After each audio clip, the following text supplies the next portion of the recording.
After the Supreme Court threw prayer out of the schools, then they threw the Bible out of the public schools, and then the school system got the idea they needed to throw everything that remotely mentioned God in any way.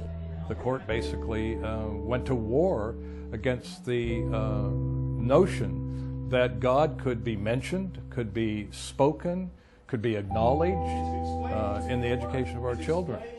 The important thing to understand about a court is it's not just the effect of the judgment they hand down in this case.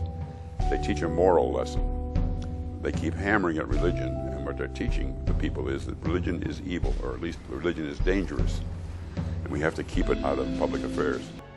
We oftentimes look at the Ten Commandments as religious, when as a matter of fact the Ten Commandments lay down the eternal principles upon which all civil societies must be based. If God and the Bible are not the foundation of civil society, then the civil government ultimately becomes your God. So if you write God off, if you write him out of the culture and leave him only as something that you can't talk about, you can only think about, it's going to destroy the country.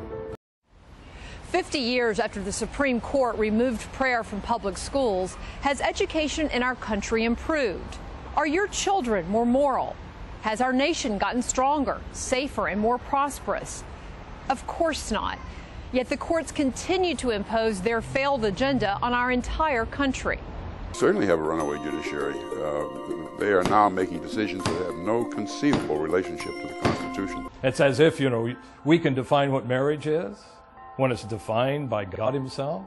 You cannot make straight what God has made crooked, says the book of Ecclesiastes.